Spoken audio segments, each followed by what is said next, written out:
ಬದುಕುದೇನದಲ್ಲ, ಅದು ಹಣ ಗಳಿಸ್ಲಿಕ್ಕಾಗಲ್ಲ. ಹಣ ಎದಕ್ ಗಳಿಸ್ಬೇಕು ಅಂದ್ರೆ ಸುಮ್ಮನೆ ಬದುಕು ನಡಿಬೇಕಪ್ಪ, ಅಷ್ಟರ ಪೂರ್ತಿಗೆ ಹಣ ಇದ್ದರೆ ಸಾಕು. ಮನುಷ್ಯಗ ನೀವು ದುಡ್ಡು ದುಡ್ಡು ದುಡ್ಡು ಅಂತೀವಲ್ಲ ನಾವೆಲ್ಲ, ಈ ದುಡ್ಡಿನಿಂದ ಹಣದಿಂದ ನಾವು ಬರೇ ಹಾಸಿಗೆ ಖರೀದಿ ಮಾಡಬಹುದು, ನಿದ್ದೆ ಯಾರು ಖರೀದಿ ಮಾಡ್ಯಾರ ಅಲ್ಲ? ರೊಕ್ಕದಿಂದ ಹಾಸಿಗೆ ಖರೀದಿ ಮಾಡಿದವ್ರು ಅದಾರ, ನಿದ್ದೆ ಯಾರಿಗೆ ಖರೀದಿ ಮಾಡಕ್ಕಾಗೋದಿಲ್ಲ. ರೊಕ್ಕದಿಂದ ಪುಸ್ತಕ ಖರೀದಿ ಮಾಡಿದವ್ರು ಅದಾರ, ಜ್ಞಾನ ಯಾರಿಗಾರ ಖರೀದಿ ಮಾಡಕ್ಕಾಗತ್ತ? ಸಾಧ್ಯ ಇಲ್ಲ. ರೊಕ್ಕದಿಂದ ಔಷಧಿ ಖರೀದಿ ಮಾಡಬಹುದು, ಆರೋಗ್ಯ ಖರೀದಿ ಮಾಡಕ್ಕಾಗೋದಿಲ್ಲ. ಅದಕ್ಕೆ ದೇಹ ಐತಲ್ಲ ಕೇವಲ ಗಳಿಸೋದಕ್ಕಲ್ಲ, ಇದನ್ನೊಂದಿಷ್ಟು ಒಳ್ಳೆಯದಕ್ಕೆ ಬಳಸಿಬಿಟ್ರ ಗವಿಸಿದ್ದನ ಸನ್ನಿಧಾನನೇ ಸಿಗ್ತದೆ ಮನುಷ್ಯಗ. ಅದನ್ನೆಲ್ಲ ನೀವು ನೋಡಿ ಅಷ್ಟು ಒಳ್ಳೆ ಕೆಲಸ ಮಾಡಿರಿ. ಇದನ್ನ ಎಷ್ಟೋ ಜನ ಈ ಜಾತ್ರೆಯಲ್ಲಿ ರೊಟ್ಟಿ ಮಾಡಿ ಕೊಟ್ಟಿರಿ, ಕಟ್ಟಿಗೆ ಒಡೆದು ಕೊಟ್ಟಿರಿ, ಎಷ್ಟೋ ಜನ ದಾಸೋಗದಾಗ ನೀಡಿರಿ, ಎಷ್ಟೋ ಜನ ಬಹಳಷ್ಟು ಮಂದಿ ಉಂಡು ಬಿದ್ದಿದ್ದು, ಪ್ರಸಾದ ತಗೊಂಡು ಕೆಳಗೆ ಬಿದ್ದಿದ್ದು, ಇದು ಅಜ್ಜನ ಸೇವಾಪ ಅಂತೆಲ್ಲ ತೆಗೆದು ಹಾಕಿರಿ. ಇದನ್ನ ಒಳ್ಳೇದಕ್ಕೆ ಬೆಳೆಸಿರಿ. ಇದಕ್ಕಿಂತ ಜಾಸ್ತಿ ಮಂದಿ ಸುಮ್ಮನೆ ಆರಾಮ ಹೋಗಿಕೊಂಡು ಹೊರಗೆ ಬಂದಿರಿ. ಆ ಮತ್ ಬೇರೆ ನಾ ಹೇಳೋದು, ಇದನ್ನು ಚೆನ್ನಾಗಿ ಬಳಸ್ಕೊಳ್ಳೋದು, ದೇಹವನ್ನು ಚೆನ್ನಾಗಿ ಬಳಸ್ಕೊಳ್ಳೋದು ಮನುಷ್ಯ. ಬುದ್ಧಿಯನ್ನ ಚೆನ್ನಾಗಿ ಬಳಸ್ಕೋಬೇಕು. ಇವತ್ತಿನ ಎಲ್ಲ ಆವಿಷ್ಕಾರಗಳದಾವಲ್ಲ, ನಾವೆಲ್ಲ ಇವತ್ತು ತಂತ್ರಜ್ಞಾನ ಅಂತ ಏನ್ ಹೇಳ್ತೀವಿ, ಇಂಟರ್ನೆಟ್ ಅಂತ ನಾವೆಲ್ಲ ಏನ್ ಹೇಳ್ತೀವಿ, ಇದೆಲ್ಲ ಮನುಷ್ಯನ ಬುದ್ಧಿಯ ಆವಿಷ್ಕಾರ. ಇವತ್ತು ಜಗತ್ತಿನ ಶ್ರೇಷ್ಠವಾದಂತಹ ಇವತ್ತು ತಾಜ್ ಮಹಲ್, ಗೋಲ್ ಗುಮ್ಟ, ಚೈನಾ ವಾಲ್ ಇರಬಹುದು, ಈಜಿಪ್ತಿನ ಪಿರಾಮಿಡ್ಗಳಿರಬಹುದು, ಇವೆಲ್ಲ they are all incarnation of beautiful minds. ಇವೆಲ್ಲ ಒಳ್ಳೆಯ ಬುದ್ಧಿಯ ಮನಸ್ಸಿನ ಆವಿಷ್ಕಾರಗಳಿವೆಲ್ಲ. ಮನುಷ್ಯ ಬುದ್ಧಿ ಇದ್ರನ್ನ ಇವೆಲ್ಲ ಡಿಸೈನ್ ಮಾಡಲಿಕ್ಕೆ ಸಾಧ್ಯ ಇದೆ. ಇವತ್ತು ನಾವೆಲ್ಲ ಹೇಳ್ತಾ ಇದ್ನಲ್ಲಿ, ಈ ಇಂಟರ್ನೆಟ್ ಬಗ್ಗೆ ಮಾತಾಡ್ತೇವೆ, ಇದು ಮನುಷ್ಯನ ಅತ್ಯಂತ ಬುದ್ಧಿಯ ಶ್ರೇಷ್ಠ ಆವಿಷ್ಕಾರ. ಮತ್ತ ಇನ್ನೊಂದು ಆಶ್ಚರ್ಯ ಏನಂದ್ರೆ, ಇವತ್ತು ನಾವೇನ್ ಇಂಟರ್ನೆಟ್ ಅಂತ ಕಳಿಸ್ತೀವಿ, ಈ ಮೇಲು ಇಮೇಲು ಫಿಮೇಲ್ ಅಂತ ಹೇಳ್ತೀವಲ್ಲ, ಇವೆಲ್ಲ ಹಿಂದೆ ಯಾವಾಗನೋ ಕಾಳಿದಾಸ ಮಾಡಿದ್ದ, ಒಮ್ಮೆ ಕಲ್ಪನಾ ಕಟ್ಟಿದ್ದ. ಇವತ್ತು ಹಿಂದೆ ಕಾಳಿದಾಸ ಮೇಘದೂತ ಅಂತ ಒಂದು ಕಾವ್ಯ ಬರೆದ.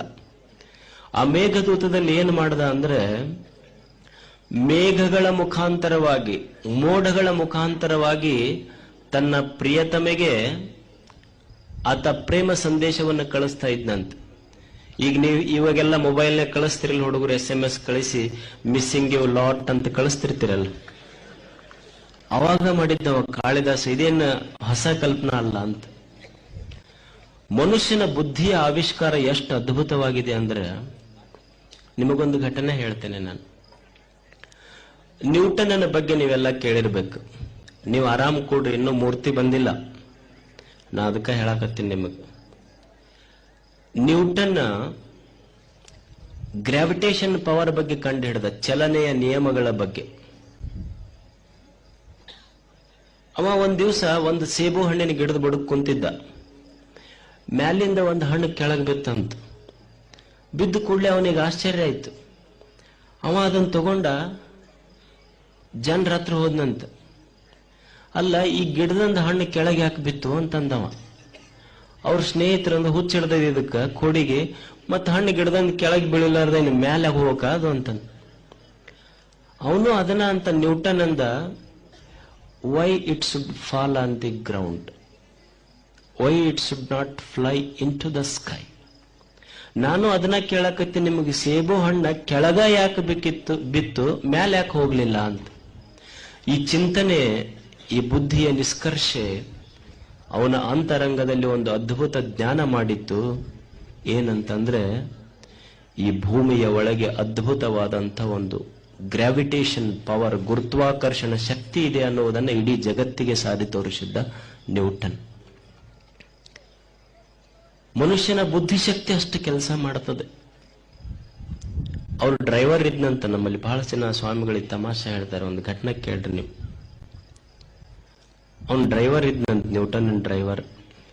ಅವ ಹೇಳ್ದಂತ, ಏನ್ರಿ ಅವರು ಇದು ಗ್ರಾವಿಟೇಷನ್ ಪವರ್ ಕಂಡು ಹಿಡಿದ್ಮೇಲೆ ಬಹಳಷ್ಟು ಕಡೆ ಸೆಮಿನಾರ್ಸ್ ಇರ್ತಿದ್ದು, ಭಾಷಣಕ್ಕೆ ಕರಿತಿದ್ರಂತ.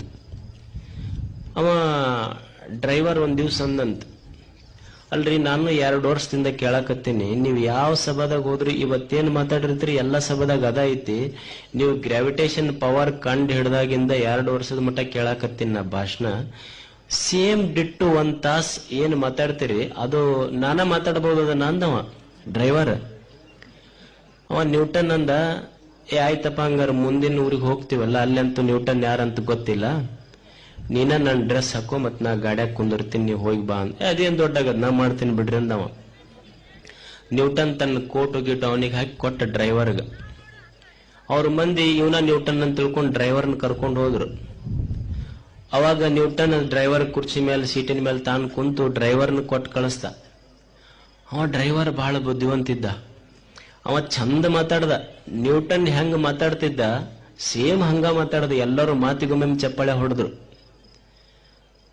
ಆಮೇಲೆ ಆಯ್ತು ಮಜಾ. ಅವರು ಎಲ್ಲಾ ವಿಜ್ಞಾನಿಗಳು ಸೇರಿದ್ರಲ್ಲ, ಅವ್ರು ಪ್ರಶ್ನೆ ಕೇಳಕ್ ಶುರು ಮಾಡಿದ್ರು. ಹೌ ಇಟ್ ಹ್ಯಾಪನ್, ಇದು ಹೆಂಗಾತು, ಇದು ಏನು, ಇದು ಹೆಂಗಾತು.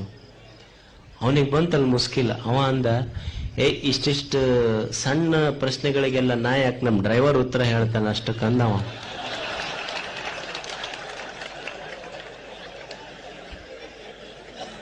ಇಷ್ಟಿಷ್ಟು ಸಣ್ಣ ಪ್ರಶ್ನೆಗೆ ನಾ ಏನು ಉತ್ತರ ಹೇಳೋದ ಬೇಕಾಗಿಲ್ಲ, ನಮ್ ಡ್ರೈವರೇ ಹೇಳ್ತಾನ ಅದಕ್ಕೆ.